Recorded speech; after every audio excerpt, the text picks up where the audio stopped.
estás livre, eu estou livre. É uma noite para passar. Porque não vamos unidos? Porque não vamos ficar na aventura dos sentidos?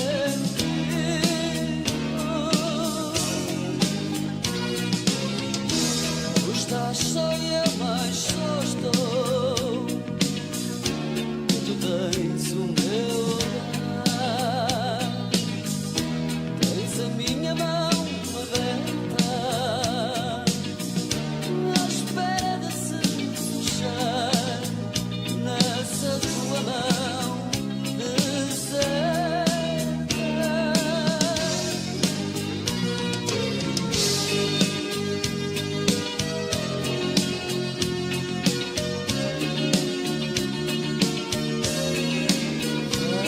O amor não é o tempo, nem é o tempo que o faz bem. O amor é o momento em que eu me dou, em que te das. Tu que buscas companhia, eu que busco quem quiser ser o fim desta energia, ser um corpo de prazer, ser o fim de mais um dia.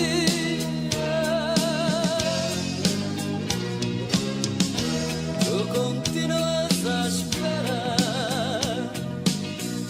do melhor que já não vem, que a esperança foi encontrada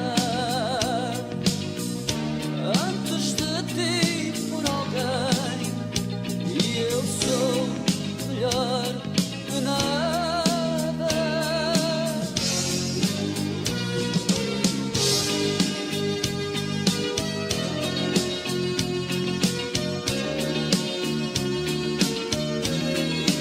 Vem que o amor não é o tempo, nem é o tempo que o faz.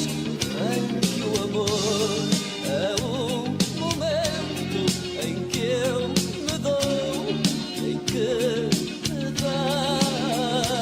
Que o amor não é o tempo, nem é o tempo que o faz. Vem que o amor é o momento em que eu me dou, em que te das.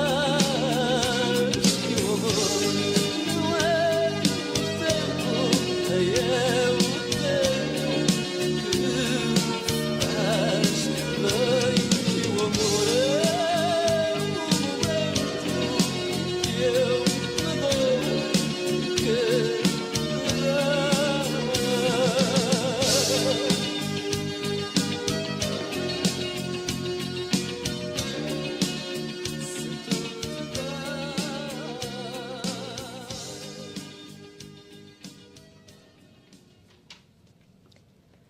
Boa noite, bem-vindos ao Demasiado Humano, aqui na Rádio Movimento.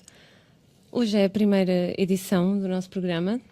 O meu nome é Rosa Fina e tenho aqui comigo, sempre, a Meu nome é Maria João Nobre. Maria. Boa noite a todos. Boa noite. Então, hoje o nosso programa Demasiado Humano vai ser sempre em volta de um tema. Hoje o tema vai ser variações e tudo o que, não só o António, mas tudo o que sugerir. As suas músicas, o seu tempo, as suas questões. Vamos tentar abordar um pouco de tudo. E começamos com a música Canção do Engate, que fala de muita coisa, não é? Não é só do engate em si. Fala de momentos, não é? Fala de Sim, momentos. e de aproveitar o momento.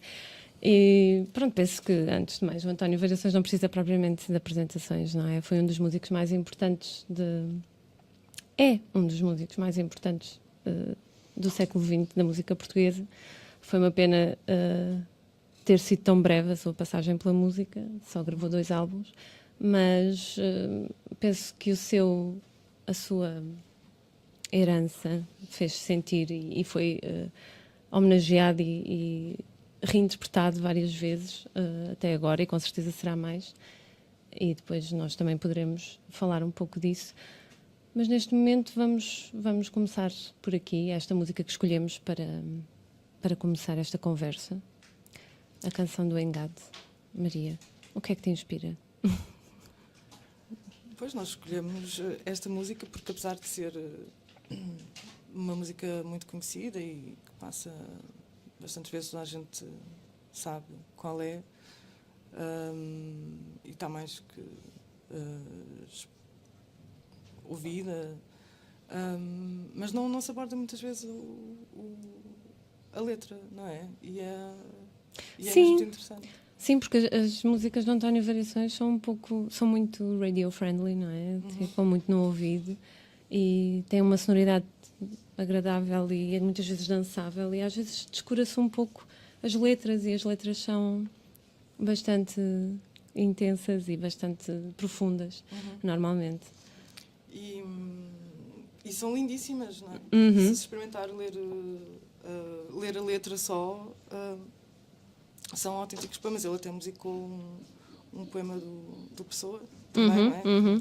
Sim, uma canção.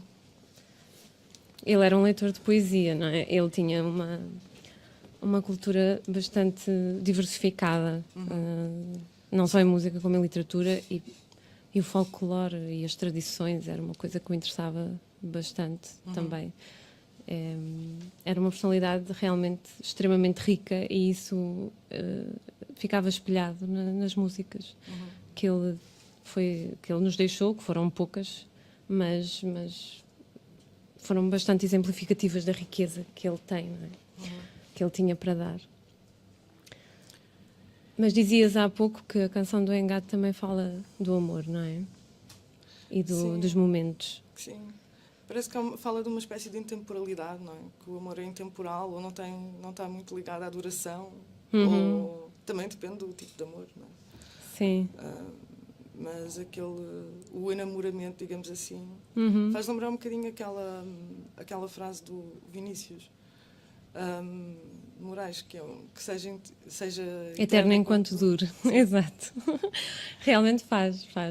E é engraçada a forma de proposta, porque ele apresenta assim a situação, não é? Tu estás livre, eu estou livre, e há uma noite para passar, e depois elenca uma série de argumentos que depois levam à inevitabilidade deles ficarem juntos, não é? Sim. É muito giro a forma como ele desconstrói o encontro que há de ter sido por acaso, ou não é? Nós podemos imaginar como quisermos, mas é uma abordagem que é muito interessante, porque ele diz todas as vantagens e desvantagens que existem, não é? Sim. Tu estás só e eu mais só estou. Sim. Não é? Sim. Há uma complementaridade, não podemos passar ao lado disto, não é? É muito interessante. E depois eles ficam juntos no fim, por acaso não me lembro dessa parte. De certeza que sim. Pois, porque é verdade que o amor o amor bem vivido e paradoxalmente o mais duradouro é aquele que é vivido inconsequentemente, não é? Se tu tiveres com muitas expectativas, normalmente há uma espécie de sabotagem da natureza da ligação. Claro, se for com o amor rede, inconsequente o amor inconsequente é o amor menos planeado, ou com menos, digamos assim, menos intencional. É normalmente é aquela coisa que se vai fazendo, não é? Aos poucos vai acontecendo espontaneamente. Exato. Sem grandes planificações. Sim, parece que se for eterno enquanto dure, torna-se ainda mais, aí é que se constrói uma espécie de eternidade, não é? Claro que sim. Ou a duração. Sim, a intensidade constrói assim os pilares de uma relação assim muito mais duradoura, não é? Se for tudo planeado, parece que fica um pouco entregue À rotina, não é? Não é?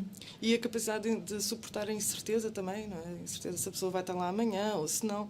Parece que quanto mais consegues suportar isso, mais ela se torna mais a pessoa realmente fica, não é? Eu acho que é essencialmente uma capacidade de lidar com a ameaça de perda, não é? Sim, achas que... Então, a teu ver, achas que se estiver com essa ideia da perda iminente, que a relação se torna mais intensa, mais... ou melhor, de alguma maneira, não sei. Não, acho que a ameaça de perda, de alguma forma, destrói aquilo que se podia ser, aquilo que se podia construir, não é? No sentido em que é a capacidade de tolerar a possibilidade de perder outra pessoa é que, paradoxalmente, faz com que não sei, liga as pessoas umas às outras, acho eu. Sim. Porque uma pessoa depois fica muito ansiosa, depois começa a tentar controlar e a exigir e tudo mais. No sentido, não é?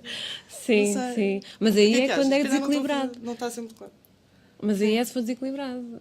A forma Sim, como tu estás sim. a dizer é que é só para um lado, é unilateral. Assim, há uma pessoa que pensa que a outra se pode ir embora, mas o mesmo não se passa ao contrário. Ou seja, se as duas pessoas tiverem uma janela de fuga, sempre à mão, sempre visível, isso é bom ou mau? Era mais ou menos essa a questão. Por acaso, eu acho que não tem mal nenhum a pessoa ter uma janela de fuga. Não sei. Acho que não tem mal. Só assim, Porque de vez em quando para olhar e saber que está ali. Se alguma coisa correr mal.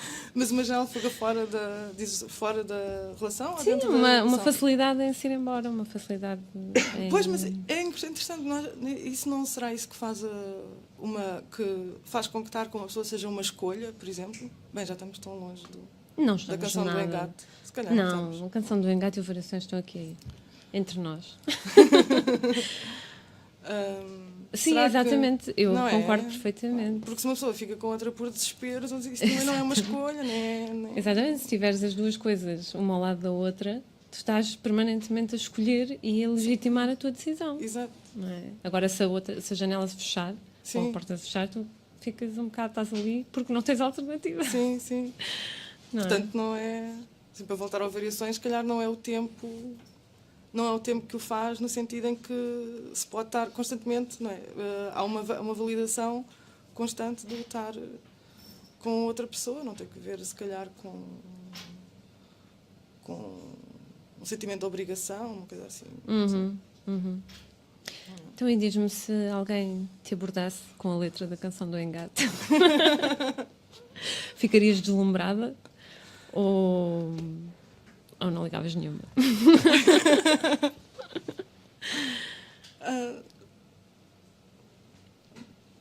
Eu acho que sim. Acho que é um bocado mais autêntico, assim.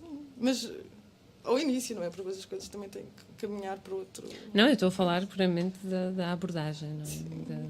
E acho que sim, o enamoramento é sempre um bocado assim, não é? É sempre um bocado inconsequente. Sim. O Freud dizia que é um estado de doença, que as pessoas ficam um bocado... Tem que ser um bocado... É um bocadinho, mandam-se não é? um bocadinho para o abismo, não é? Porque o risco de se espatifarem é muito grande. Então a pessoa tem que estar assim, meio inebriada para se entregar, não é? Assim, e para correr o risco de... E há uma altura em que a escangalhar. química no nosso corpo está alterada, não é? Estamos ali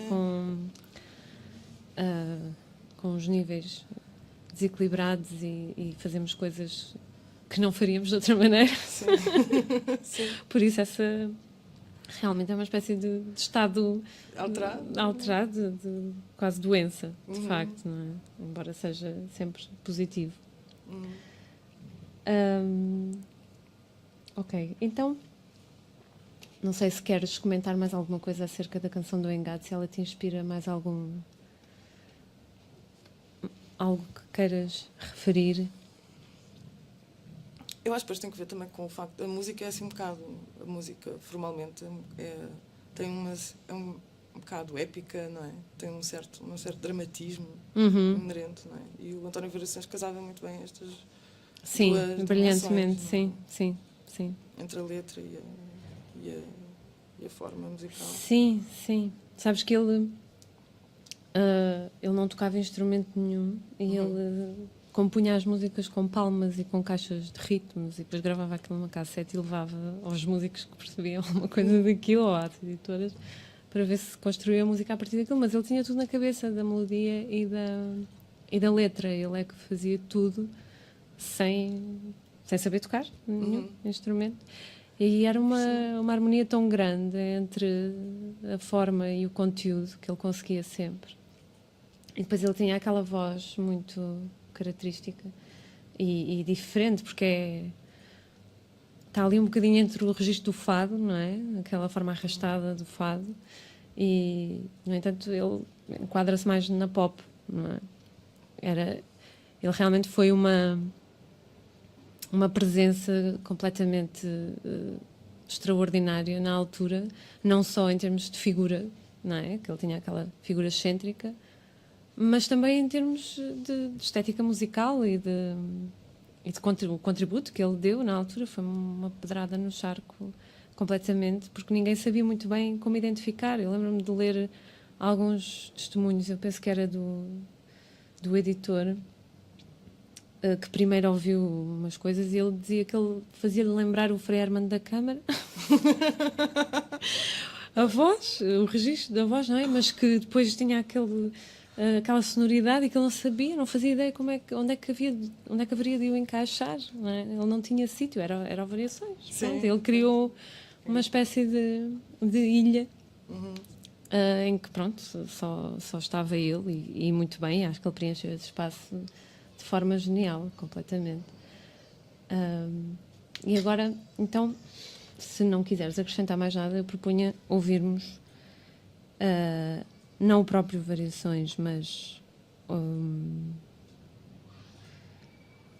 Os Humanos, que foi um projeto de homenagem ao Variações, composto por alguns elementos dos Clã e também o David Fonseca e outros músicos, e que pegaram em algumas músicas que ele tinha gravado e em outros inéditos e musicaram, de acordo com aquelas instruções que estavam nas tais cassetes, dele a bater nas mesas e em caixas de ritmos e coisas assim, e fizeram versões fantásticas. E vamos ouvir uma que é A Culpa é da Vontade, cantada pela Manuela Azevedo.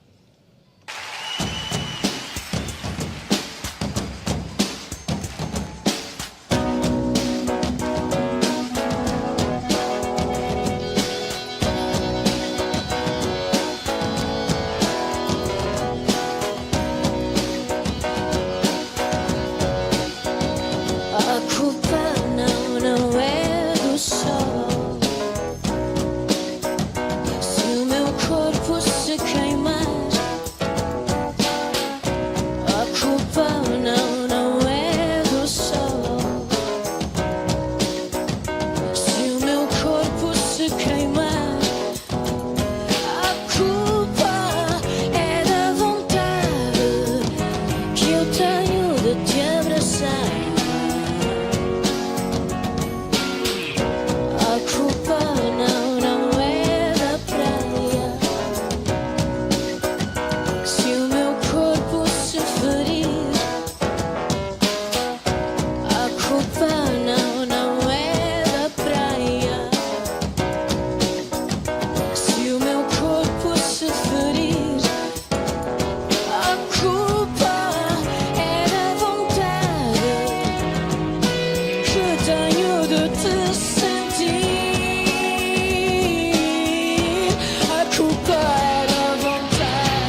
de onde não podes fugir.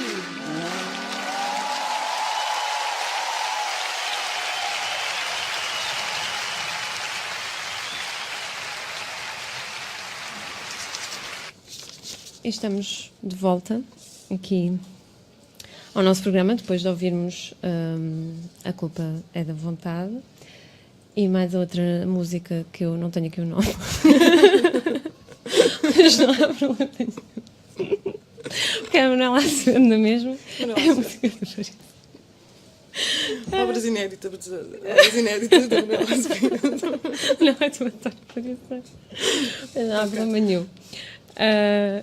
Até porque nós queríamos falar dessa música da Culpa é da Vontade, não é? Uhum. E então, Maria, a culpa é da vontade? Achas que é? O que é isto da culpa é da vontade? É, não é? E é preciso também assumir isso, não é? Que a culpa... quer dizer, a culpa não é da nossa vontade. É preciso assumir que... E o que é isso da vontade? É essa coisa maligna que a gente tem. Que nos leva a querer fazer coisas. Sim. E depois também é interessante porque a vontade humana é completamente diferente da vontade animal, não é? Os animais não têm vontade, têm instinto. Exatamente. Os humanos é que têm vontade. E normalmente a vontade é... Não sei se na vontade não na vontade no sentido em que ele está a dizer. Há outros tipos de vontade numa linha mais filosófica que tem que ver com a autonomia e tudo mais, mas com a autonomia da razão e tudo mais. Mas aquilo que ele está, a vontade a que ele está a referir é essencialmente normalmente é até contra-instintiva e contra a própria sobrevivência. A vontade humana é normalmente uma espécie de, está ligada a uma espécie de desejo de auto-aniquilação e não sei o quê. Que é o que ele diz, não é? Porque ele aponta a vontade como sendo prejudicial, que vai na mesma linha daquela ideia de quando a cabeça não tem juízo, o corpo é que paga, não é? De que Sim, é um bocadinho se uma essa pessoa ideia. seguir a sua vontade até Sim, ao pode fim, até ao seu prejudicar, desejo, mas... pode-se prejudicar. Mas é isso que nos torna humanos, não é? Os animais, por exemplo, não têm normalmente não têm Há sempre um instinto instinto de preservação que é superior a tudo o resto, não é? E a vontade é um instinto de autodestruição. Pode ser. É, no caso dos seres humanos, muitas vezes as pessoas sentem-se vivas e mais... a vida normalmente, assim, na sua plenitude, na sua maior... Quando se anuncia mais intensamente, é justamente quando estamos muito próximos de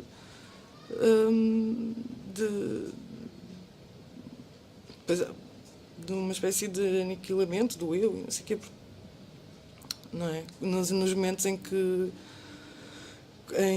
estamos em situações de risco e tudo mais, nós reparamos que quando olhamos para trás é sempre esse tipo de momentos que nós nos lembramos, não é? Esses momentos é que parece em que nós nos apercebemos de que estamos vivos, não é? Em que lutamos para sobreviver e tudo mais. Não sei se era bem isto que eu queria dizer. Bom, aproveito para dizer que o Filipe já escreveu aqui no chat que a música que ouvimos a seguir à Culpa da Vontade chama-se Teia. Ótimo. Pronto. Ok. Portanto, fica a informação. Ouvimos a Culpa Obrigada, da Vontade e depois a Teia. Bom, mas voltando a isso da Culpa da Vontade, eu acho que sim, acho que estava a perceber o que estavas a dizer. E que essa vontade realmente é o que nos faz mais humanos, demasiado humanos,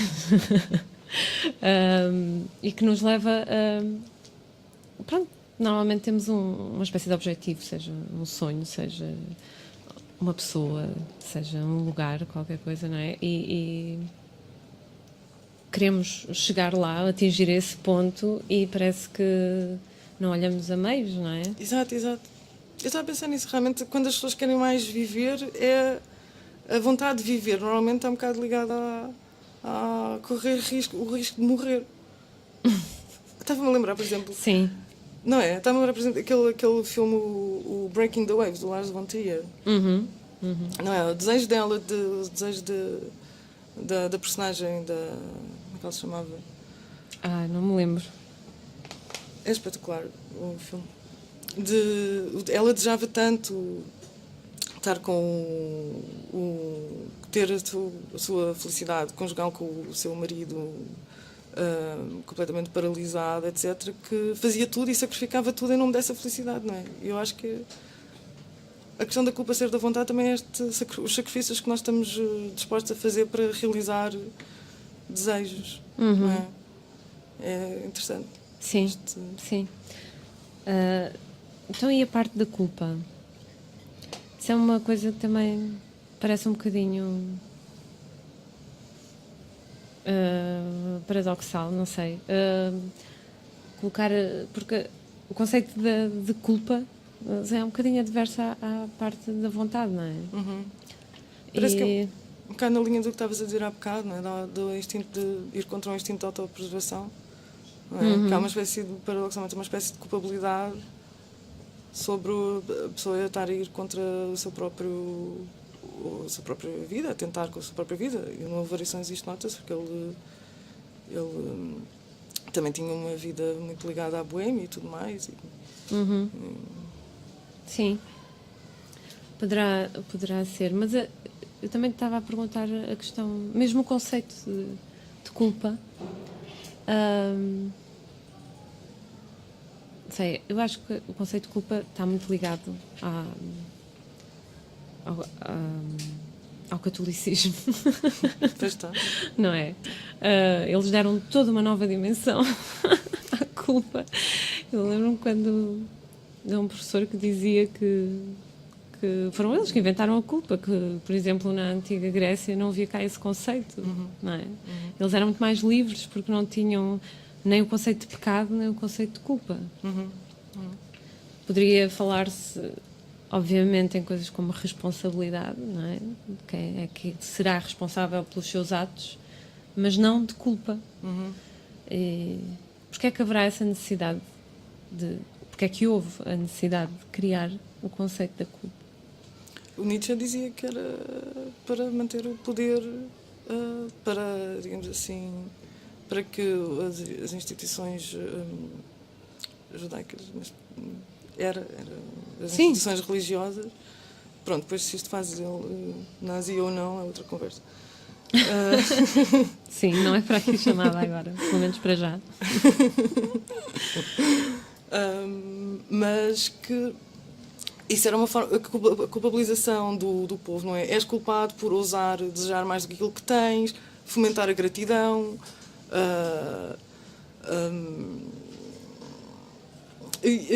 fomentar a inibição, digamos assim, instintiva, a autodisciplina, mesmo o masoquismo, a autopunição e tudo mais, que era uma forma de o padre, é a figura no Nietzsche, manter o seu poder.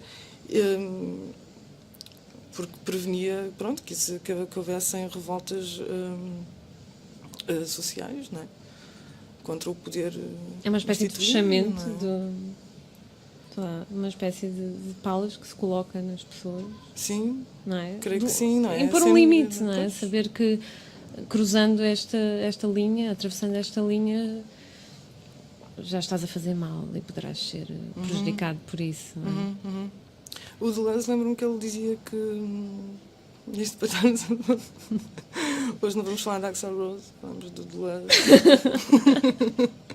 Do Nietzsche. O Axl Rose poderá eventualmente surgir. Sim, nunca se sabe. Sim. Dizia que a força do padre era conseguida através da diminuição da força do outro. Era conseguida através da fragilização do outro. Estão sempre em competição, ou seja, em competição. Sim. Não, mas em confronto e oposição. Sim, o domínio, só ganha domínio e com a perda do outro. Controle, sim. E depois, pronto, e tudo o que tem a ver com a repressão. Mas depois não achas que também a sociedade, a própria instituição social, a instituição das sociedades se apoia na repressão dos instintos? Com certeza que sim. Não é? Com certeza que sim. Eu estava a remeter isso para a parte da religião no aspecto em que talvez eles tenham fomentado o início, mas isso contagiou completamente a sociedade, pelo menos ocidental, Sim. porque é que posso falar, não é? Mas sim, acho que há toda uma miríade de mecanismos de repressão, De repressão, não dos é? instintos, sim. Mas eu não sei se isso não será um bocado constitutivo do género. O que é que são necessários? Porque os animais não se reprimem, sim. Hum. Os animais não se reprimem, não. É como se o ser humano fosse, ser pessoa, fosse, assentasse Nos limites e na contenção. Sim, na falha, uma espécie de humano, uma espécie de animal deformado. E agora temos aqui um conceito firmado por Maria João Nobre. Um animal O ser que humano não, é um animal deformado. um animal Direitos que não de autor. realiza a sua animalidade até ao fim, não é? Um animal incompleto. Muito bem, exato, ok. Podemos já ok. escrever um livro, o que é que achas? Eu acho que sim, eu estou aqui a tirar notas mentais, pelo menos. Animais Isso. incompletos. Muito bem. Isso é o título. Depois tu corriges o latim. Está bem. Eu vou consultar os dicionários para ver se consigo corrigir. Não, mas isso é interessante. Realmente olhar para as coisas dessa maneira. Porque, se calhar de uma forma um bocadinho hipócrita, a sociedade está sempre... A sociedade... Pronto, isto convém especificar um bocadinho, sei lá. Por exemplo, a publicidade. Estão sempre a apelar para seguir os teus instintos, para Completamente. seres feliz, para perseguir os teus sonhos, para seres não sei o quê. Mas não. Ao mesmo tempo, não. Não é isso que nós queremos que tu faças. Ou seja, isso funciona no sentido de, sim, gasta dinheiro a tentar fazer estas coisas, compra coisas, não sei o quê, mas não é no sentido real dos conceitos, não é? Ninguém quer que as pessoas andem para aí a perseguir os sonhos a sério. Uhum. E a baldarem-se ao emprego e Sim, a abandonarem toda a gente só porque querem fazer outra coisa. Não é? Ninguém quer realmente fomentar isso. Então foca-se muito no material, não é? Como aqueles anúncios da Vodafone, que mais não é do que, pronto, vem de telemóveis e coisas assim. E as pessoas todas super felizes e realizadas com aquilo na mão. Sim. Não é? Objetificam muito a felicidade, não é? Sim. Não, E os é conceitos curioso. perderam-se, o abstrato da coisa. Os conceitos são, por definição, abstratos, não é? Mas eu acho que hoje em dia há sempre a necessidade de os objetificar e de os concretizar o máximo possível, porque senão parece que as pessoas não entendem. Ou não querem entender, não querem pensar. E isso é uma forma de ser feliz, também é um imperativo, não é? Há teóricos que acham que consome, realiza a tua autenticidade e não sei o quê. Também é uma forma de obrigação. Liberta das obrigações é uma obrigação. Mas o consumir, Ou podemos dizer... Pois, o consumir não é só a resposta a um ímpeto, quer dizer, não... eu acho que sim, também, não é? Nós... Como assim, a resposta a um ímpeto? É só a resposta a um ímpeto, não é uma coisa que te traga nada. Não é? É como teres vontade de comer e ires comer bolachas, sei lá. E depois, quando tens vontade às vezes tens vontade de comprar coisas e não é só uma satisfação imediata, não é nada que se concretize. Sim. Pois é uma forma de alienação também, não é? De alienação do desejo, na materialidade, em produtos. Sim. E é engraçado como... Pronto, pode parecer que nós estamos a ir muito longe com as letras do António estamos nada. Variações. Não estamos Não estamos nada. nada. Não estamos nada. Porque De Variações a Marx, outro livro. eu vou começar a apontar. Vamos sair daqui com uma bibliografia completa. Não, mas não é porque ele era uma pessoa extremamente complexa e extremamente densa e com... como há pouco estávamos a dizer, não é? As letras parecem... As músicas parecem muito leves, mas de facto não são. São, a maior parte delas, até bastante depressivas e até bastante negras e que denunciavam muito aquele conflito interior que ele tinha também, que havia aquela frase que ele dizia que vivia entre Braga e Nova Iorque, não é? Porque ele tinha nascido numa aldeia no concelho de Braga e era um pouco até fascinado por aquela cultura muito tradicional portuguesa e daqueles meios pequenos do folclore e do kitsch que o fascinava tanto, mas depois ele estava completamente à frente do seu tempo e ele se calhar estaria bem em Nova Iorque naquela altura. Em Portugal ele era um extraterrestre, mas ele encontrava o seu lugar algures entre Braga e Nova Iorque, lá está, algures no meio, porque ele, na verdade, em Nova Iorque também não seria, se calhar não teria a importância que teve cá em Portugal, não é? Ele teve a importância que teve por marcar a diferença e por ser tão fora do que se passava na altura, não é? E é como se tivesse de haver também essas duas dimensões, não é? Aquela ideia de estar bem onde não estou, bem onde não estou.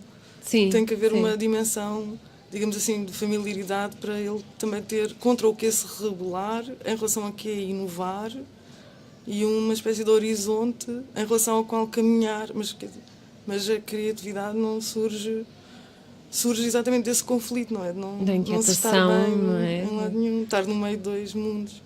Exatamente. E para romper com um e caminhar para o outro, é preciso haver algum conflito, não é? Se ele chegasse a Nova Iorque e tivesse tudo bem, se calhar não se calhar seria depois tão tinha, criativo. não Sim, tinha um móvel não criativo, tinha- não é? sim, Não conseguiria. Não havia escrito, não tinha com o que romper, também Sim. insatisfação, a criatividade vem muito da insatisfação também. Sim, sem dúvida.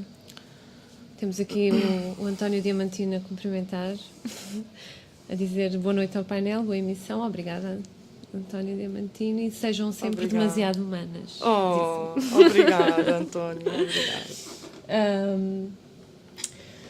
Sim, então se calhar vamos continuar com outra música, como dizes. Sim? Então vamos ouvir agora a música Sempre Ausente. Vamos ver se eu acerto. Que isto são muitos botões.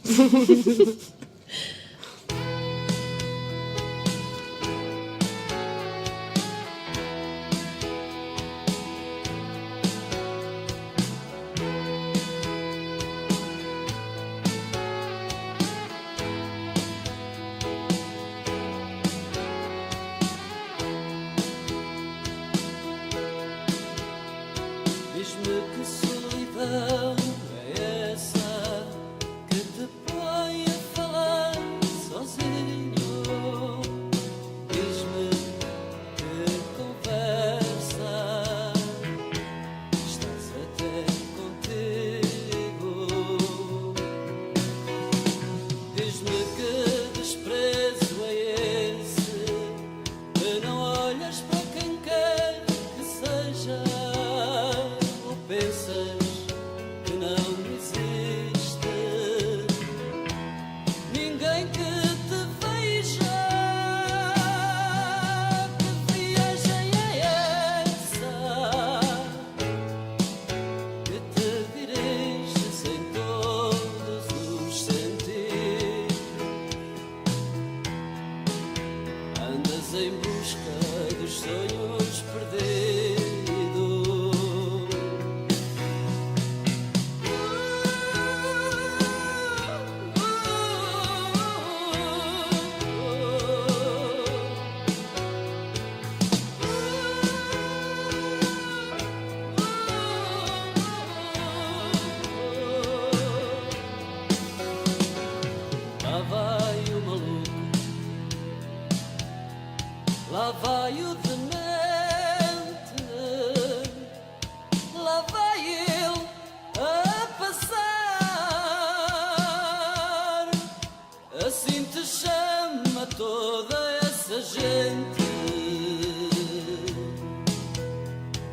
Mas tu estás sempre ausente e não te conseguem alcançar.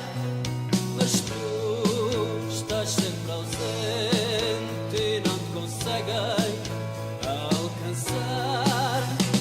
Mas tu estás sempre ausente e não te conseguem alcançar.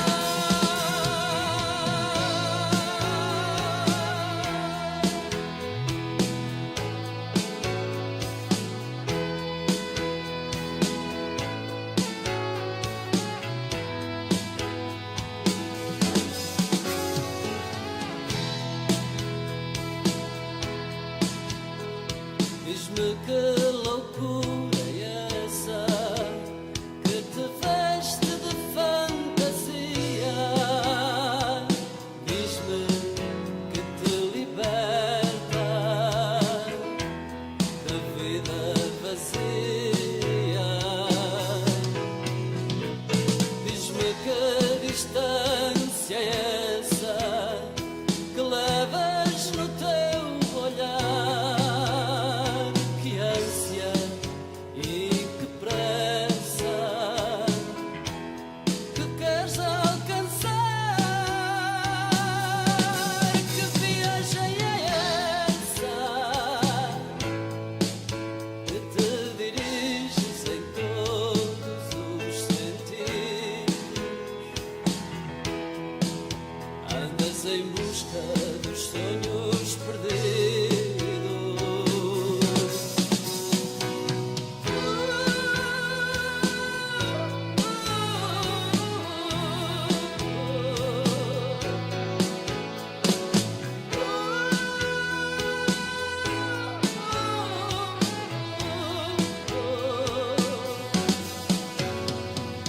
Lá vai o maluco, lá vai o demente, lá vai ele a passar. Assim te chama toda essa gente. Mas tu estás sempre ausente e não te conseguem alcançar.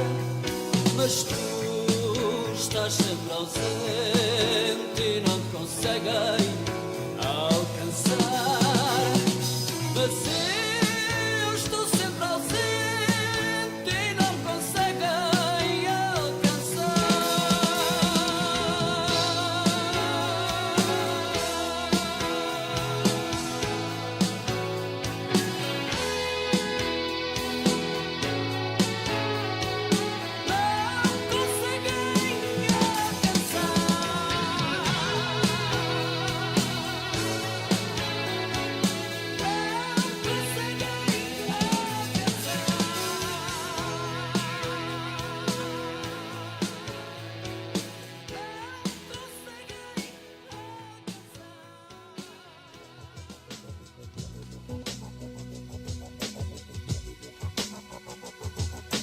Diz que a solidão é essa que te põe a falar sozinho.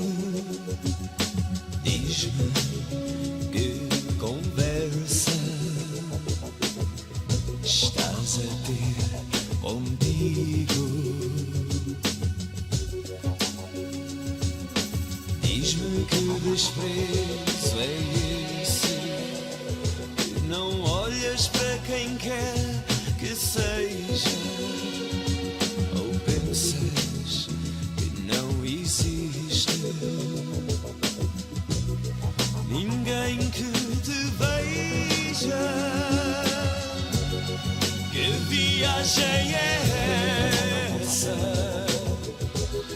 que te diriges em todos os sentidos? Andas em busca dos sonhos perdidos.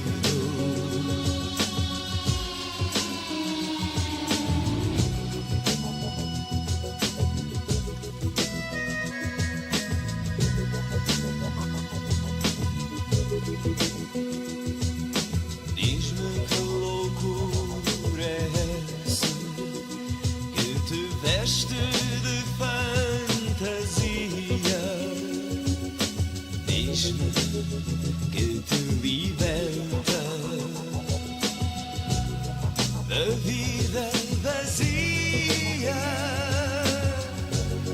Que viagem é essa que te diriges em todos os sentidos? Andas em busca dos sonhos perdidos.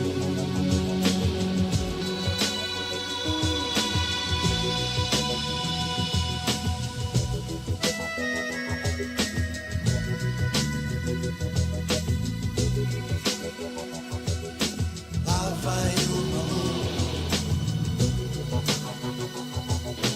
lá vai o demente, lá vai ele a dançar. Assim te chama toda essa gente, mas tu estás sempre ausente, não te conseguem alcançar. Mas tu estás sempre ausente, não te conseguem alcançar. Mas eu estou sempre ausente e não conseguem alcançar.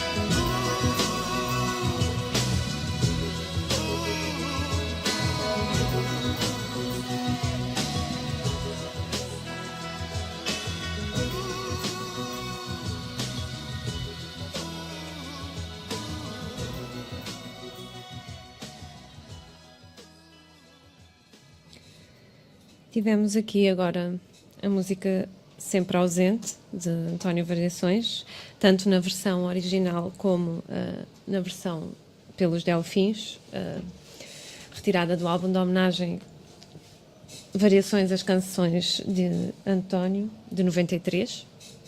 Foi assim uma das primeiras grandes homenagens que foram feitas ao Variações.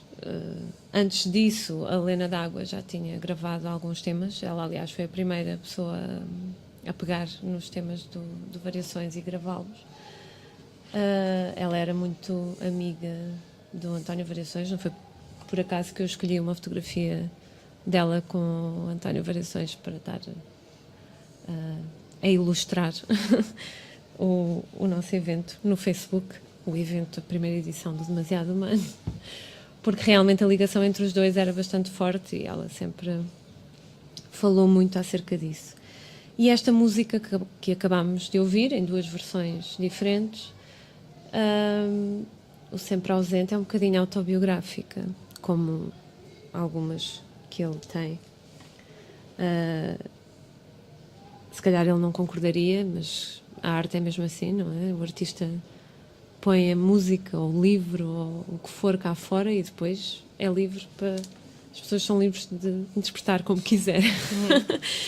E, na verdade, esta música sempre me pareceu muito autobiográfica do António Variações, quando ele diz lá vai o maluco, porque ele sempre disse que pronto, sempre o viram como o excêntrico, o diferente, nunca ninguém compreendeu muito bem que figura é que ele era, onde é que ele se enquadrava. Não se enquadrava em lado nenhum. E nesta letra ele diz: e tu estás sempre ausente e ninguém te consegue alcançar. O que é que achas que é uma das músicas mais negras, na minha opinião, que ele tem, de uma solidão tremenda que ele sentiu provavelmente a maior parte da vida. O que é que achas sobre isso, Maria? Que leitura é que tu fazes desta música? Concordas com o que eu disse ou foi só tretas? O que é que disseste? Eu não me lembro. Espera, eu vou repetir tudo desde o início. Vamos fazer rewind. Bom, basicamente eu disse que, ponto 1. Maria, tens de estar com mais atenção. Eu Então. estava com atenção, só que de repente varreu-se-me. Ok. A minha amizade por ti. Sempre no momento, sempre a renovar-se. Exato, e agora Não apanhaste. tenho memória. Apanhei o momento Está reset. sempre presente. Eu Exato. compreendo. Então vai, eu vou resumir. Eu disse, Obrigada. ponto 1, que a música sempre ausente é bastante autobiográfico, Pois. que ainda por cima já me tinha fartado de falar, quer dizer. E que era uma das mais negras que ele tem, porque fala muito da solidão que ele sentia por ser diferente. E este estigma social que, se agora ainda existe, hoje em dia ainda existe, naquela altura devia ser muito maior, não é? Das pessoas assumirem serem diferentes, não é? E ele era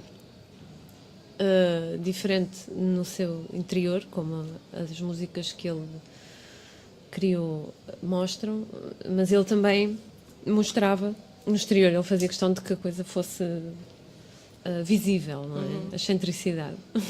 Sim, Mas isso sim. também o condenava, entre aspas, assim, a alguma Solidão. solidão, marginalização, o que fosse. Sim. E é curioso esta capacidade de transformar a angústia e a solidão em música, não é? E em letras e em poemas. Esta transformação eu acho qualquer coisa de extraordinário. Eu também. De- Concordo perfeitamente. não é? Este processo criativo que parte da dor e da angústia para criar alguma coisa tão bela, não é? É É aí que está o saber viver, não é? Esse clique de transformar a dor em numa forma poética. Não é preciso ser exatamente poesia ou música, mas um sentimento de uma espécie de emancipar, um sentimento de emancipação poético a partir da dor, não é? E da tristeza. Eu acho que aí é que a maior capacidade de lidar com o sofrimento tem muito a ver com isso, não é? De narrá-lo poeticamente, digamos assim. é como se fosse uma espécie de fuga. Pois, pelo menos de transformação, não é? Pelo menos de transformação. Pelo menos de... Isso parece quase uma espécie de alquimia, não é? Sem dúvida. De pegar em algo que não vale nada, que é negativo, e transformar em algo belo. Sim, é um processo. E pronto, isso tem alguma coisa de divino, não é? E agora estava a O pensar... ato criativo. Sim, o que é que achas da ideia, por exemplo, como vês de literatura, provavelmente tens uma ideia mais ou menos formada sobre isso. Por exemplo, Pessoa, que dizia exatamente o contrário, não era? Que o poeta fingia uma dor para criar, não é? Quer dizer, não era por causa da dor, era interessante, não é? Se calhar tem a ver com a idiosincrasias do Pessoa em particular. Pois, se o Variações é uma ilha, o Pessoa é um continente. O Ricardo Belo Moraes fazia falta aqui agora para desenvolver o assunto. Não, sem dúvida, quer dizer, mas no Fernando Pessoa as coisas, a complexidade do processo criativo é abismal, quer dizer, ele põe ali camadas e camadas, depois com a heteronímia à mistura, aquilo é uma coisa. Mas tu estás-te a referir, provavelmente, de memória ao poema Autopsicografia, em que ele diz que o poeta é um fingidor, que ele finge que é dor, a dor que tiver sente. Sim. É Depois como há se fizesse a dor aquele ao escrever. desdobramento das dores, não é? Exato. Em que esta eu sinto, esta é a que eu acho que sinto e que vou escrever sobre. Esta é que o leitor eventualmente poderá sentir quando lê. Mas isso eu acho que é porque a pessoa fazia uma grande intelectualização de tudo, não é? Dos sentimentos, de tudo o que. Tudo o que à partida seria espontâneo e emocional, ele intelectualiza sempre muito e disserta sobre isso e tem poemas, prosa e tudo. Que interessante. Muita, imensa coisa sobre isso. Ele refletia imenso sobre isso, sobre o processo criativo e aquilo que o levava a criar.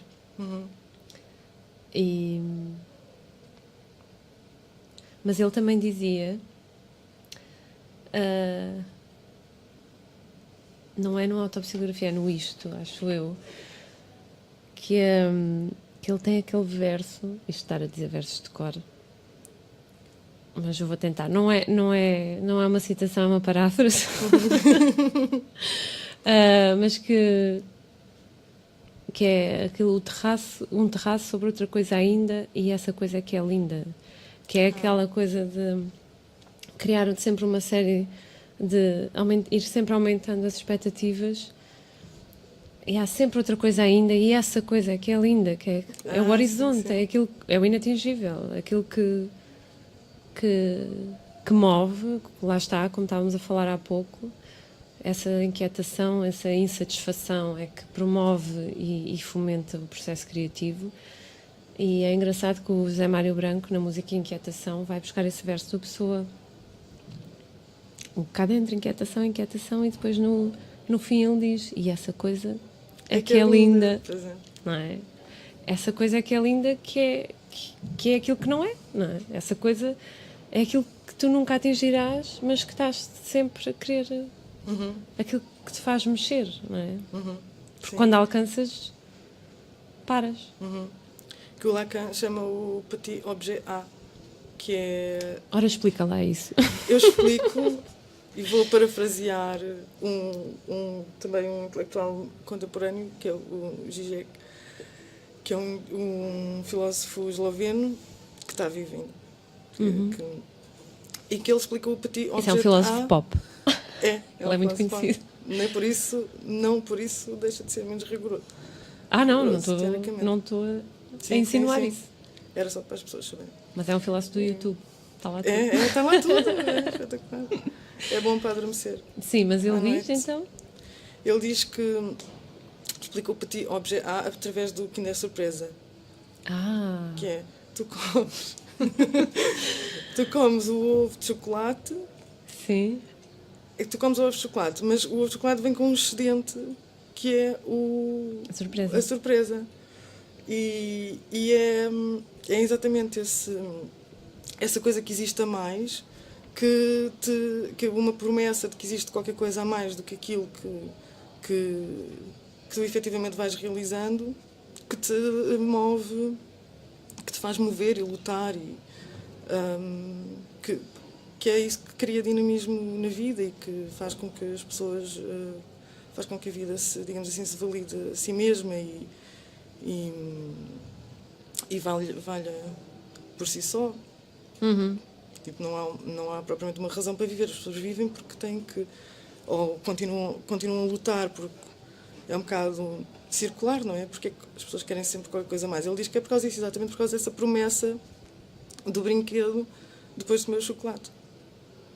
Tanto que depois nos Estados Unidos houve uma altura em que, num estado particular dos Estados Unidos, em que proibiram o Kinder Surpresa porque era uma altura em que queriam que as pessoas ficassem um bocadinho mais controladas, então proibiram a venda de Kinder Surpresas.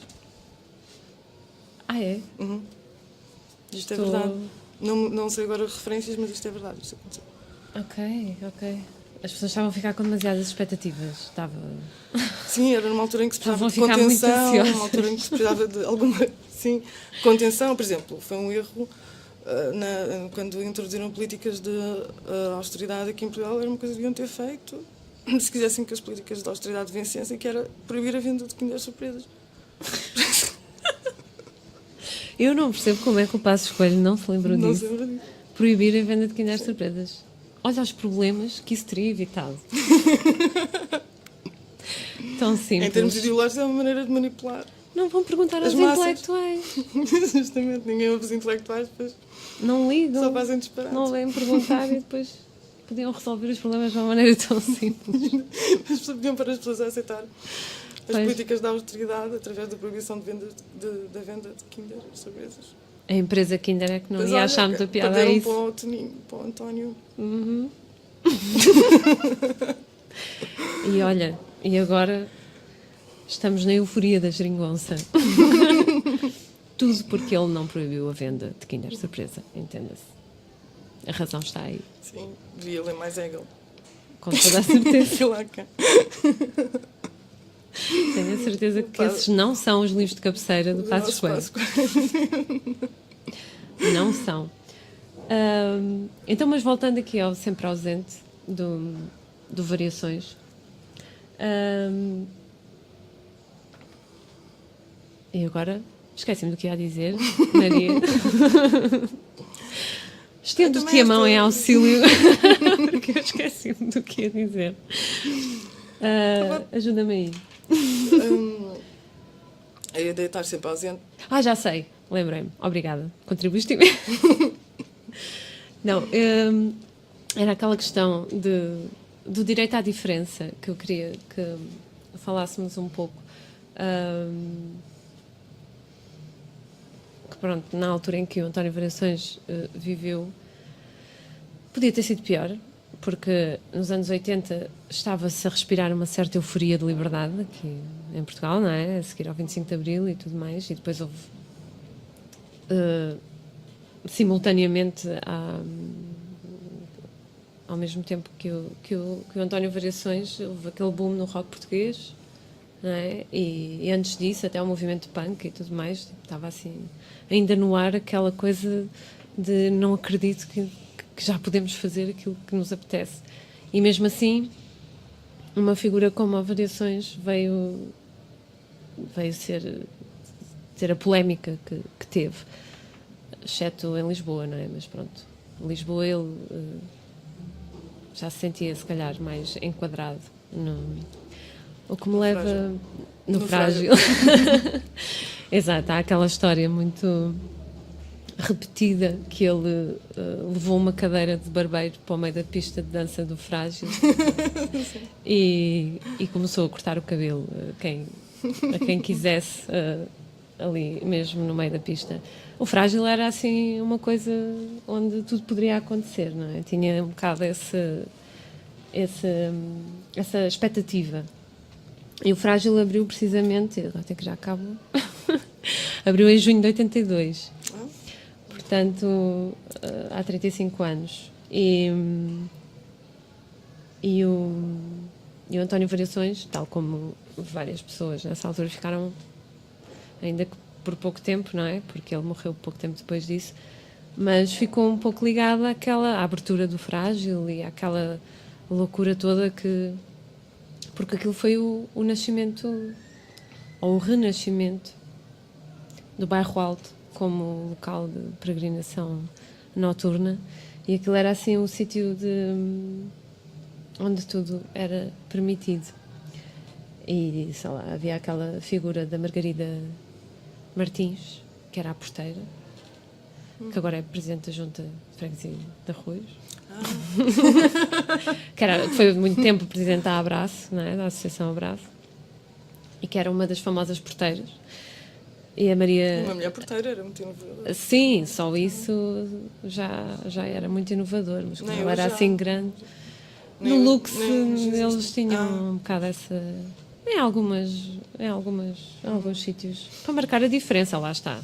É para sublinhar a diferença, até porque normalmente para ser porteiro é preciso alguma força. Não sei, não deveria ser, mas sim. Basta a gerência do Urban, acho que concordaria com eu acho que sim, acho que eles subscreveriam isto que eu acabei de dizer.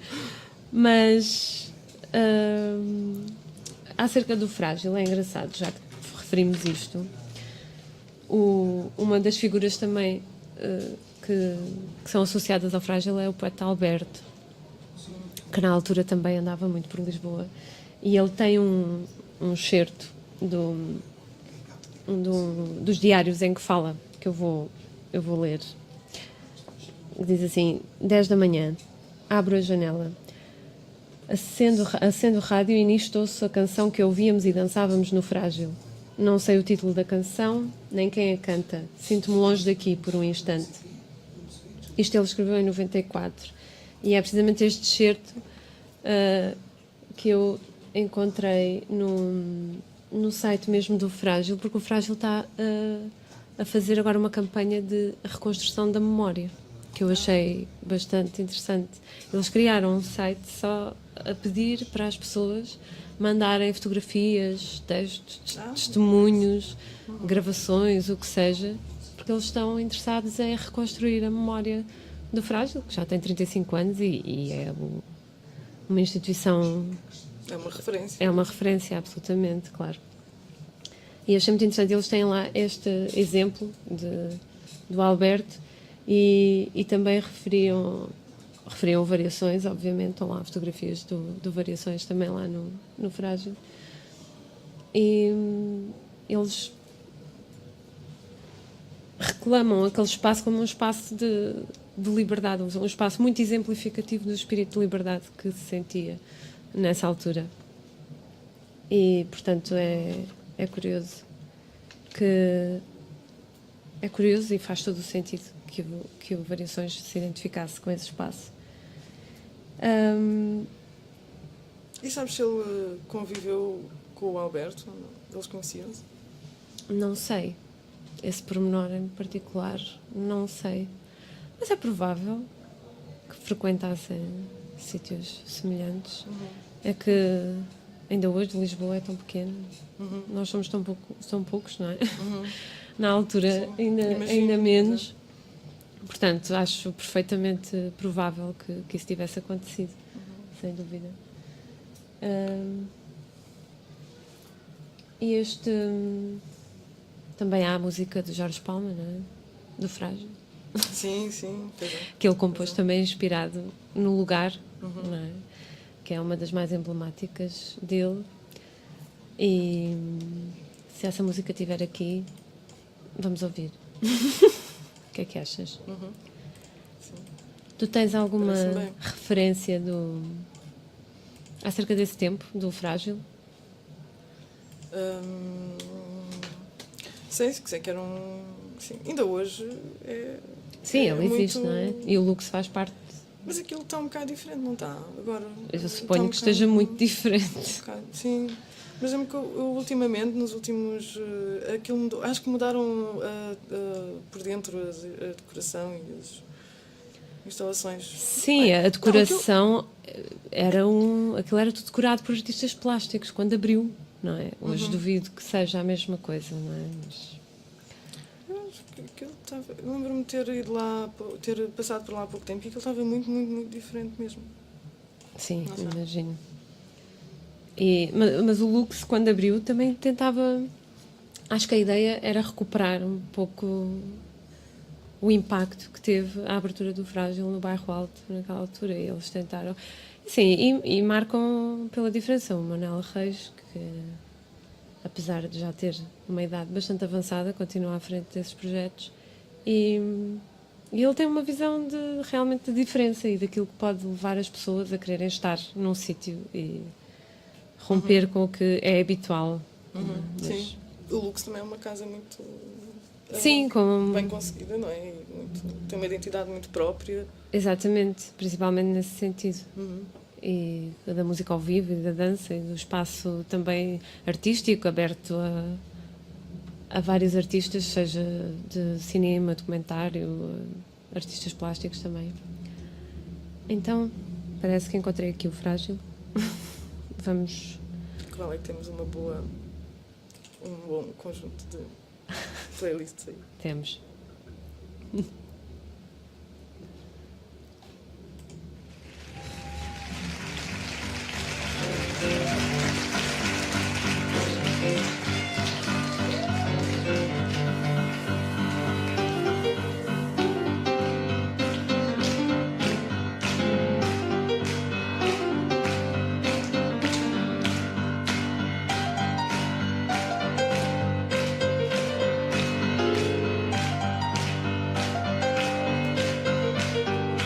Põe-me o braço no ombro, preciso de alguém. Dou-me com toda a gente, não me dou a ninguém. Frágil, sinto-me frágil. Faz-me um sinal qualquer se me vês falar demais. Eu às vezes embarco em conversas banais.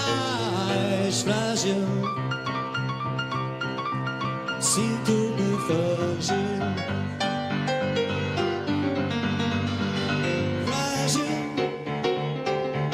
esta noite está tão frágil. Frágil, já nem consigo ser ágil.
Está a saber-me mal este whisky de malte.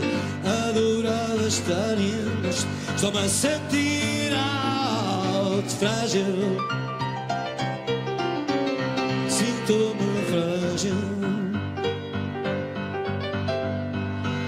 Acompanha-me a casa, já não aguento mais.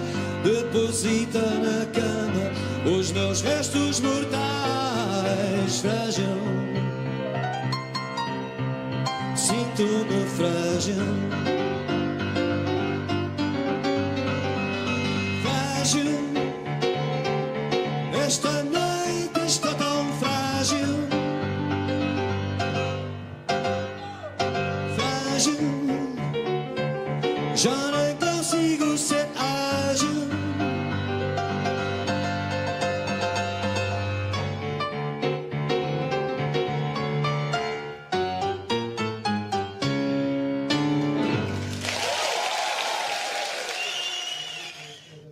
E aqui está o tema Frágil, de Jorge Palma.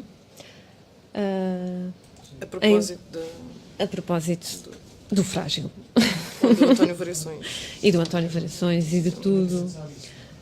Jorge Palma e António Variações também está tudo muito próximo. E esta música fala. Pronto, mas não vamos falar agora do Frágil. Vamos fazer um programa acerca do Frágil. Mas esta música tem que ver com o Frágil também? Com o Frágil? Não sabia. Dizem que sim, não sei. Nunca perguntei diretamente, mas sim, dizem que sim. Que foi inspirada. É óbvio que ele depois pega naquilo para falar dele próprio, não é? E daquele imaginário que ele sempre desenvolveu nas músicas dele, mas que, pelo menos, o ponto de partida para o nome da música e para a criação da música foi esse. Que interessante, não sabia. Se pensares bem, também na letra, é um bocado Whisky, aquele mundo boémio e dos encontros fugazes noturnos, que falávamos há pouco da canção do Engate. Aqui também é muito interessante essa abordagem que ele faz. E é uma confissão extraordinária, não é? Esta música tem qualquer coisa...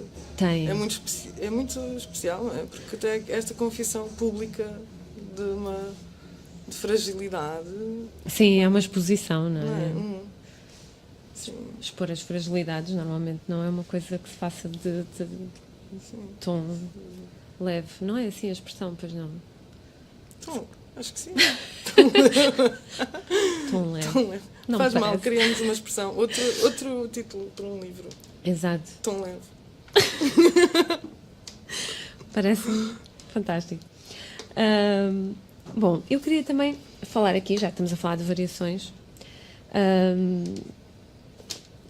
que tem existido desde a morte dele, nos anos 80, penso que é em 84, que tem havido várias revisitações ou variações, como eu disse há pouco, a Lena d'Água foi a primeira a gravar, depois em 93 fizeram aquele álbum da homenagem, depois houve o Projeto dos Humanos, que também já passámos aqui, mas também há outras coisas, e agora em dezembro vai haver um colóquio que se chama Variações sobre António, um colóquio em torno de António Variações, na Faculdade de Letras da Universidade de Coimbra, e vai ser nos dias 7 e 8 de dezembro, e é organizado pelo Programa de Doutoramento em Materialidades da Literatura e a Área de Estudos Artísticos da Faculdade de Letras da Universidade de Coimbra.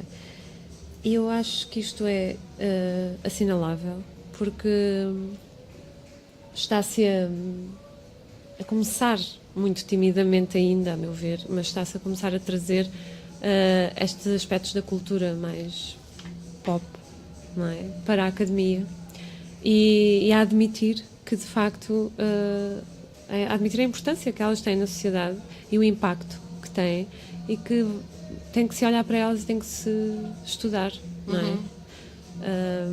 E o Variações, este colóquio em particular, se procurarem na internet vão encontrar o programa e vão ver que é de facto extremamente diverso, tem performances artísticas, tem concertos ao vivo, tem estudiosos de várias áreas, da literatura, da sociologia, da história, que vão olhar para este objeto de forma nova e ver realmente qual é que foi o impacto, que eu acho que foi muito importante.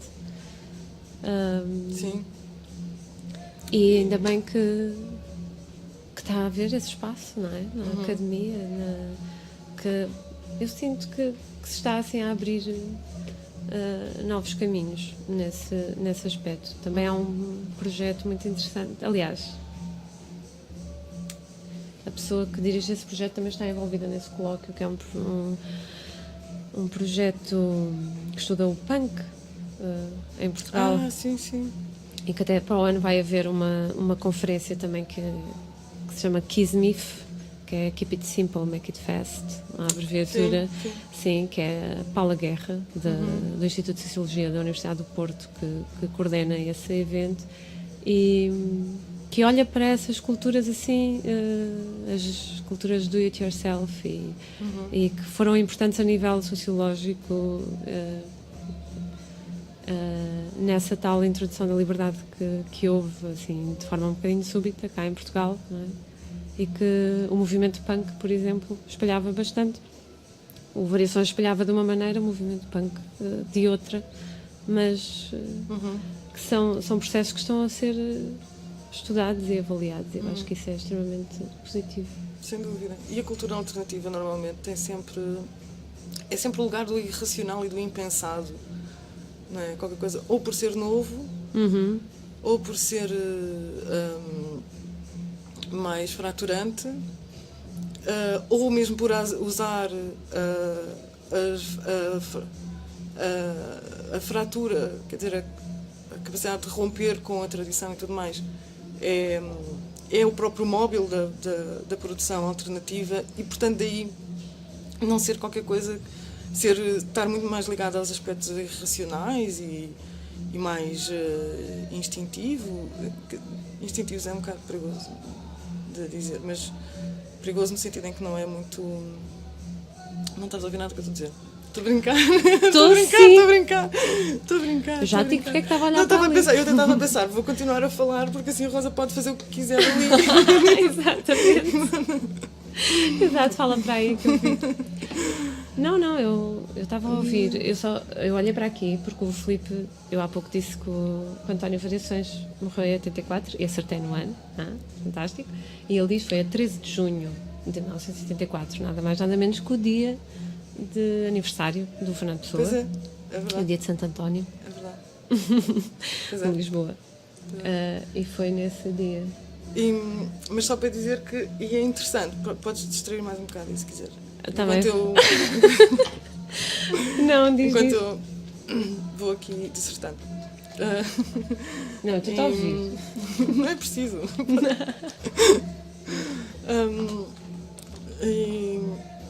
Está a dizer que era interessante realmente introduzir os discursos alternativos ou mais fraturantes na academia, que já estão, mas por acaso que em Portugal não é uma coisa que não se faz muito. É verdade. Não, por isso é que eu disse timidamente estamos a começar Exato.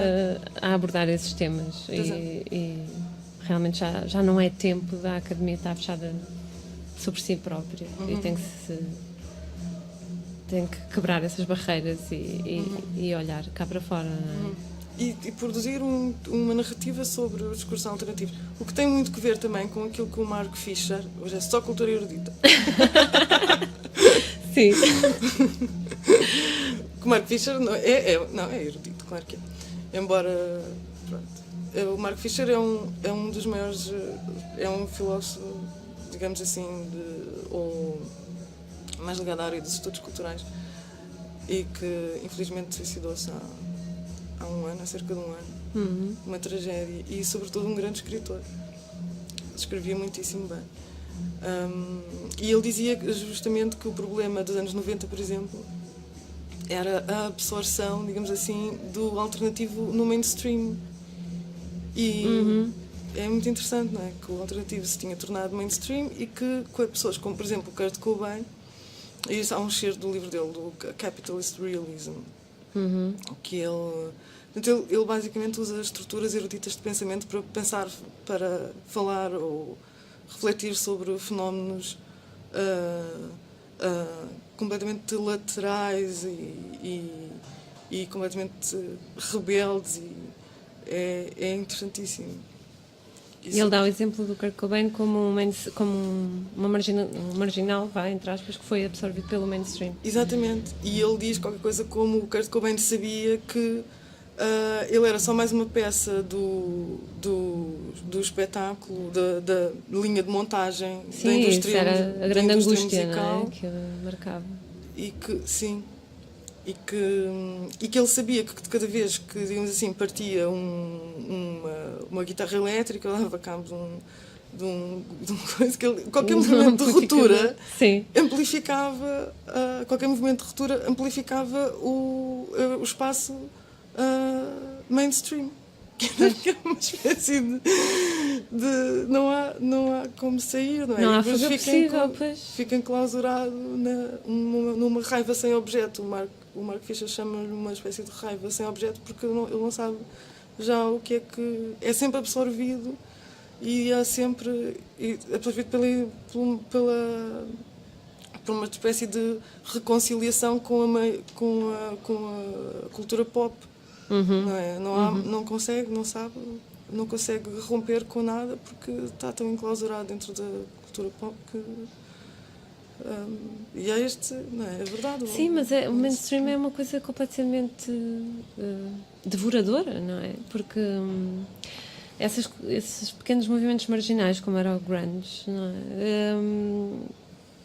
Porque é movida um bocadinho a dinheiro, não é?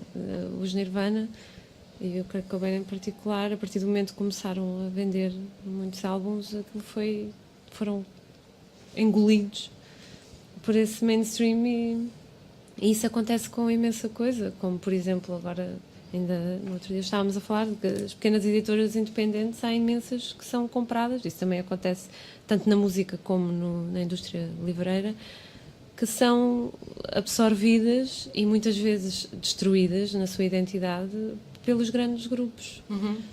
Portanto, há essa por trás disso também há um certo desejo de aniquilar essas marginalidades. Um bocadinho aquele mecanismo de controle que falavas há pouco. Sim, aniquila, não é? Mas, sobretudo, é com uma intenção de acolher. Quer dizer, pronto, claro que no caso editorial é um bocadinho diferente, mas é um bocadinho diferente porque realmente acaba por haver uma... Pronto, as grandes editoras têm mais capacidade de produzir Sim. materiais, não é? Produtos, por isso.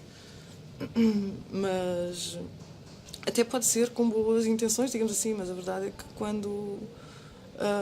quer dizer, de dar voz a movimentos alternativos e tudo mais, mas a verdade é que há esse problema de... acaba por não haver uma área já de inovação e de criatividade porque a criatividade foi toda integrada, digamos assim, ou própria, o que é normal, era o que estavas a dizer há bocado, não, mais ou menos, o que é normal é ser rebelde, não é? Sim, sim, Ok, isso é- está na moda ser rebelde. É um Há bocado, muito não tempo, é? desde os anos 90 que está na moda ser rebelde. Exato.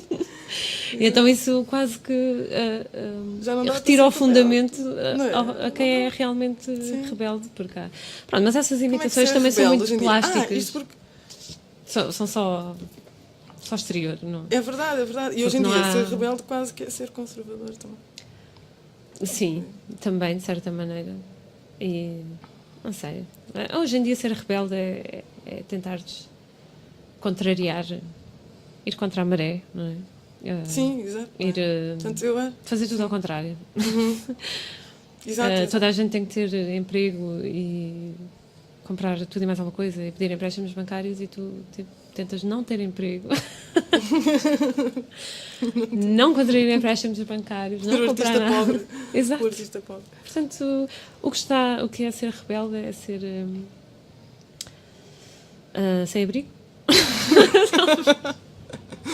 No limite, no Sim, limite, sim, sim. no limite. Não, mas isso era uma discussão realmente. Eu estou a brincar, mas Podemos isso era também ser uma- fascistas. Como? Sim, podemos ser fascistas. Sim, também é uma forma de ser rebelde. Mas pode ser rebelde, porque hoje em dia é tudo de esquerda. Exatamente, exatamente. Quer dizer, não é tudo, mas... Sim, mas olha, Se calhar cuidado num com... ambiente de mas- esquerda ser, Mas ser de convém, direita. convém ser fascista assim mesmo à antiguinha, porque os movimentos de extrema-direita também já estão a ficar assustadoramente na moda. Portanto, cuidado. É verdade, é verdade, Não. é verdade. É Os verdade. movimentos de extrema-direita não é bem, tem que ser um fascismo em que mete o corporativismo também lá no meio. Pois é. Tens que ir buscar ali. Pois é, Bom, tens que- para seres diferente, Sim, sim. não é? Porque Sim. o discurso de extrema-direita está-se a banalizar Pois é. muito por E há essa quem Europa diga- fora.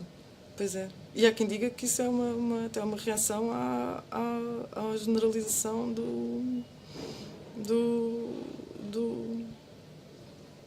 a esta integração mais liberal, não no sentido económico, mas no sentido a chamada esquerda liberal, não é? Que, pronto, por exemplo, com coisas já na legalização das drogas e É uma a reação, emancipação é gay, Achas que é uma por reação? exemplo. Há quem considere que os movimentos de extrema-direita emergem porque... E a abertura de fronteiras e tudo mais. Que os movimentos de extrema-direita emergem como uma espécie de reação e que, se calhar, a melhor maneira seria, digamos assim,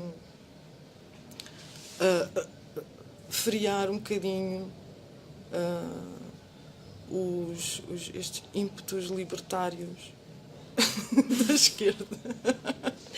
Exato. Porque isso promove o fascismo, o nazismo. Exato. Quase, quase.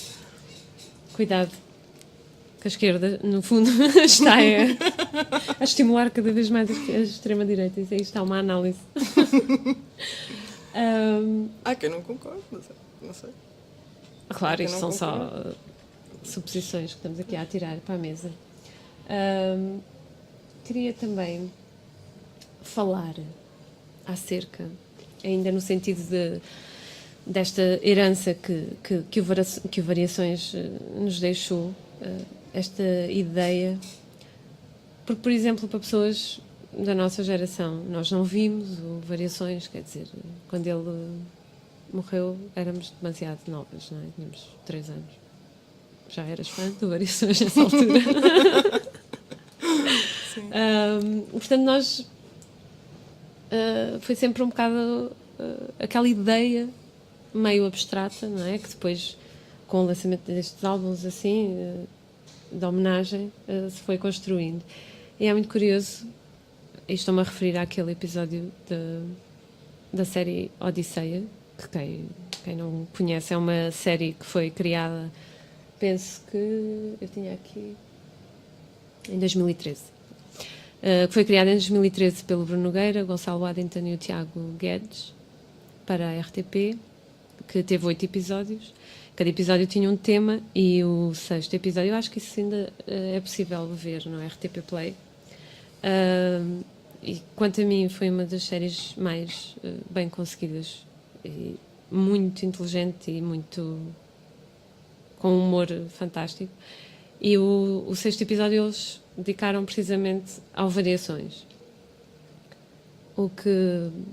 E a leitura que eles fazem do Variações nessa série, nesse episódio, aliás, acho que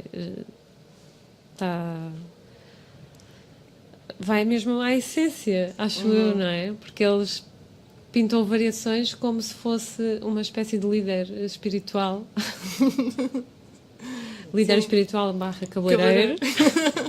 Porque ele anda sempre com o cinto de utilidades, com a laca e com as tesouras. Sempre pronto a exercer a sua profissão, mas também a dizer partes de letras como se conselhos... Aforismos, exatamente. Exatamente. E é incrível como aquilo faz sentido, não é? Porque nessa série o Bruno Nogueira e o Gonçalo Waddington, que são os protagonistas, são dois amigos que estão um pouco perdidos na vida por razões diferentes, e então decidem meter-se numa autocaravana e ir por aí fora. E deparam-se com uma pequena comunidade, todos vestidos de branco, com flores na cabeça, uma coisa completamente etérea, cujo líder é o Variações. Eu acho que isso é uma leitura ótima do que pode representar o Variações, não é? Sim, sim. E mesmo as letras dele não são muito complicadas, pois não? São muito até... Não sendo complicadas, são complexas, São não é? mas são muito densas, exatamente. Sim, mas são perfeitamente acessíveis. E acho que qualquer pessoa pode encontrar ali alguma coisa que lhe diga. Como, por exemplo, aquela que aparece nesse episódio, que é um Muda de Vida, que é tão simples, não é? Pois é. Pois é. O Muda de Vida se há vida em ti a latejar. Isto é muito intenso, não é? Sim. Porque para já este imperativo muda de vida incomoda, porque faz-te pensar se realmente tens a vida que queres, e toda a gente sabe, pelo menos em teoria, que, segundo aqueles clichês todos, está na tua mão mudar, não é? Se não mudas é porque não queres, ou porque não sei o quê, porque tu podes mudar. Mas isso às vezes é muito difícil e tem uma série de consequências e obstáculos. E ele confronta assim de uma maneira simples e sempre com aquela melodia muito ear-friendly, dizer muda de vida se há vida em ti a latejar. Ou seja, tu ficas, então, se eu não mudo de vida quer dizer que não há vida em mim a latejar. Sim. És confrontado assim de uma maneira aparentemente quase ingênua, mas muito que vai assim ao cerne da questão, não é? E volta um bocado àquilo que falámos no início, não é? Que a vida enuncia-se nestes movimentos de mudança e de capacidade de romper com o passado e recomeçar de novo, não é? Isto é que faz com que as pessoas se sintam vivas, não é? Sim, tem que haver ciclos, não é? Porque não é Sim. sempre uma linha reta que... E a linha reta naquelas máquinas... Quer dizer que estás morto! É verdade, curioso. Não é? Quando estás vivo aquilo anda assim. É verdade, pois é. Portanto, tu, para estás vivo, tens que ter verticalidade na tua vida, Maria. A verticalidade, o batimento cardíaco Pois é. é que traz a verticalidade. A linha reta que é morte. Pois é. Não é? Não, as coisas têm que, eu acho que sim, que têm que ter ciclos e têm que se renovar e tu própria vais-te renovando, não...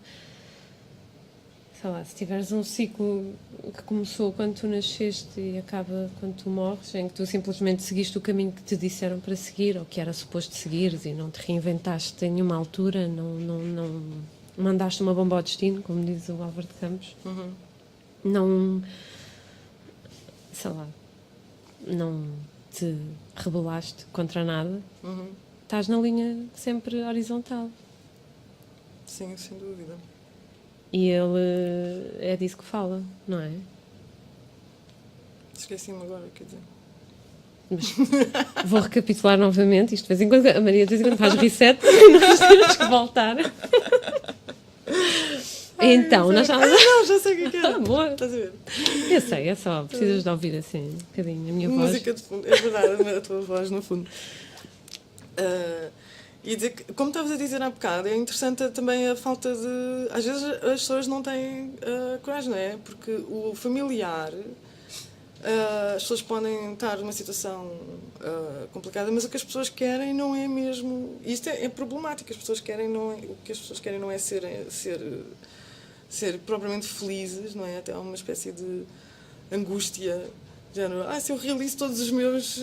Isto é angustiante. Se eu realizo todos os meus desejos... Sim, o que é que eu vou fazer? Então, a que seguir, é matas. Também é uma forma de morrer, exato. Sim. Mas isto é problemático, porque faz com que as pessoas permaneçam em situações muito dolorosas durante muito tempo, por medo de terem aquilo que querem. Sim, o que é que eu faço a seguir? É verdade. E há quem diga que, que o que as pessoas querem não é ser feliz. Eu vou começar a citar os autores, posso estar para aqui a dizer, há quem diga que senão as pessoas depois não sabem, não é? Mas o Freud, por exemplo, tem vários textos sobre isso, em que chama-se mesmo aqueles que falham perante o sucesso. E pronto, não é? Ninguém disse que nós queríamos ser felizes. Como estávamos a dizer há bocado, existe um horizonte ao qual nós queremos chegar, ao qual que nos faz andar à frente para tentar chegar lá, mas ninguém disse que nós queríamos chegar lá. Ninguém disse, não é? Chegar. Sim. Chegar. Sim, mas o que é esse lá e o que é essa felicidade? Sim, não, é uma espécie de realização plena. Isso não existe. Não existe, mas se calhar não existe porque as pessoas nem sequer conseguem suportar a ideia de serem plenamente realizadas. Acho que isso é intolerável mentalmente, as pessoas não conseguiam tolerar isso. Era uma catástrofe psicológica. Também acho que sim.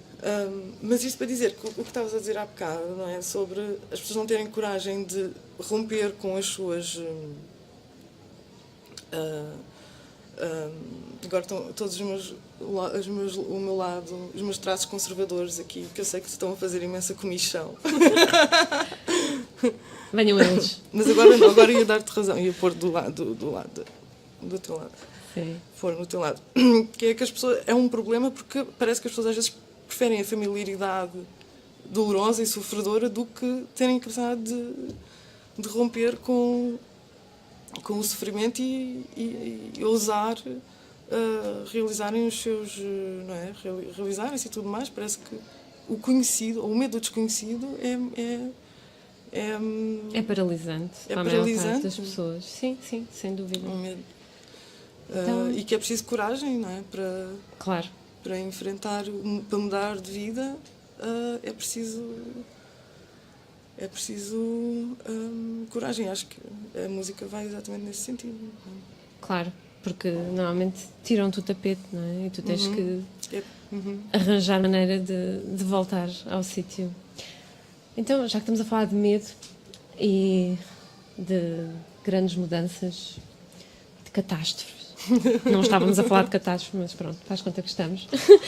Vamos ouvir mais uma música do Variações, desta vez uma versão de João Morta, da música Visões, Ficções, em que ele diz aquele verso fantástico que é: são tudo fantasias que o cinema projetou no meu olhar.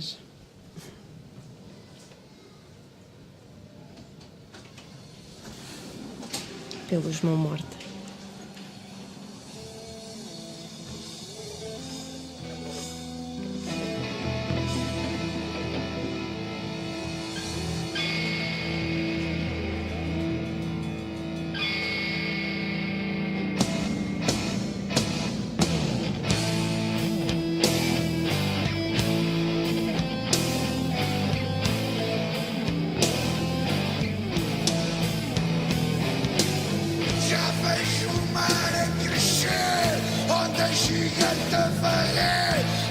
vejo corpos a boiar.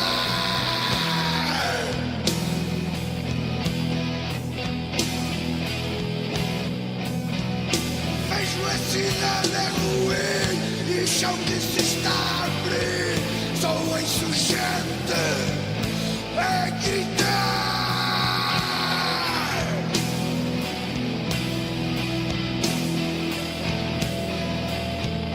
Ai, que eu estou a doirar. Que é que eu estou a inventar? Não vos quis impressionar. São tudo fantasias que o cinema projetou no meu olhar. São as velhas profecias que o vidente deixou escrito para assustar.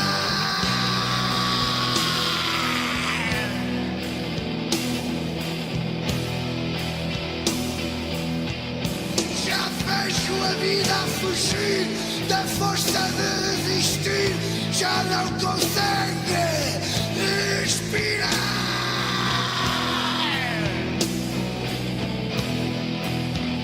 Do céu eu vejo descer o fim em cargas a arder. Já ouço a terra estourar.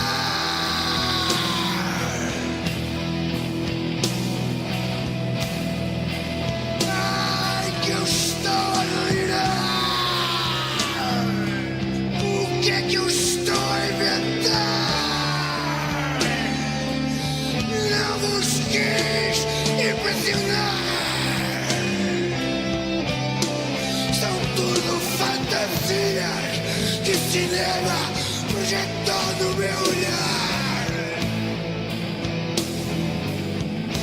São as velhas profecias que o vidente deixou escrito para assustar.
Eu estou a olhar. O que é que eu estou a inventar? Não vos quis impressionar. São tudo fantasias que o cinema projetou no meu olhar. São as velhas profecias que o vidente deixou escrito para assustar.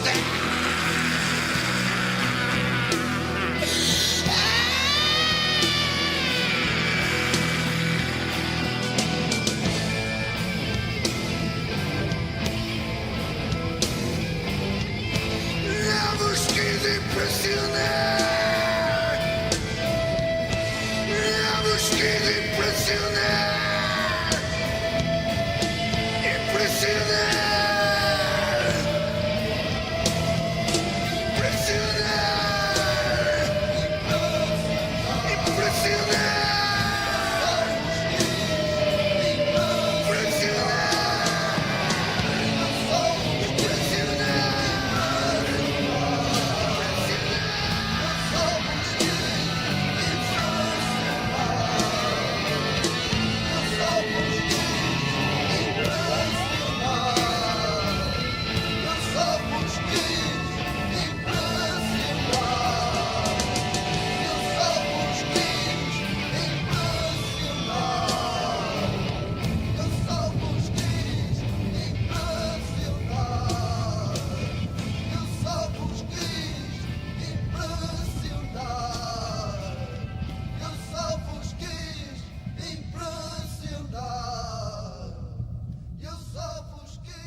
E aqui está a versão dos Mão Morta da música Visões Ficções do António Variações, uma interpretação bem ao estilo de Mão Morta, com todo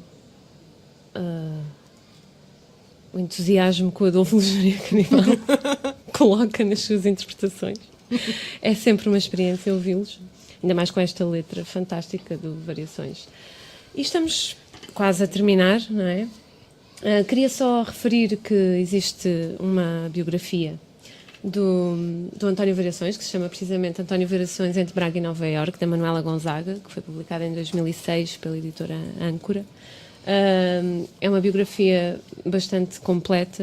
A autora conheceu e entrevistou várias vezes o António Variações, portanto não é uma coisa também experiencial, não é simplesmente de ir aos arquivos, o que também tem o seu mérito, não é? Mas é uma coisa, é um testemunho também, além de um trabalho de investigação. E deixamos propositadamente para o fim a música Dar e Receber, que... Maria, tens alguma coisa a dizer sobre esta música do Variações? Sim, queria só chamar a atenção para a forma como ele, digamos assim, casa de uma maneira muito interessante. Ele repete dar e receber muitas vezes. A música é basicamente quase exclusivamente uma repetição da expressão dar e receber, e há como se mimetizasse um bocado a multiplicidade das trocas que é sempre o vida. ideal, não é? Essa reciprocidade nas relações, o dar e receber, que normalmente é sempre desequilibrado, admitamos, não é? Há sempre, Sim. nas relações principalmente, há uma teoria que é a teoria do para-brisas. Qual é, não? Que é, se um vem para aqui, o outro vai atrás, e se este vem para aqui, o outro vai atrás. Ah, Nunca sim. estão. Sim. Portanto, as pessoas gostam de se perseguir umas às outras e não propriamente estar Sim. em harmonia a perseguir os mesmos ideais, não é? Sim. Que o homem prefere a caça à captura. Exato, e tudo mais. E então parece que é como se também pode ser uma espécie de realização de um desejo que as coisas fossem, que as dádivas e receber receber aquilo que o outro tem para nos dar e dar de volta e tudo mais, fosse também Sim. se concretizasse como um desejo, não é? Porque se é muitas vezes acontece. Exato. Bem, e peço desculpa por estar a cortar a palavra, Não, mas não, temos já que está. terminar. Já estou habituada. Depois lá fora Eu a gente sei, fala. a gente continua lá fora, sim. Não, eu lá fora. Pois eu. Logo vemos. Conversar. Vamos nos despedir então, até para a semana, sexta-feira, das 6 às 8. E a seguir vão ficar com o Ricardo Bel Moraes, com as vozes do jazz, e depois Canções de Fuga, com o Filipe Rodrigues. Portanto, vai ser uma noite em cheio. E despedimos-nos com Dar e Receber, do António Variações. Queres despedir, Maria João? Obrigada a todos e até para a semana. Até para a semana. Dar e Receber.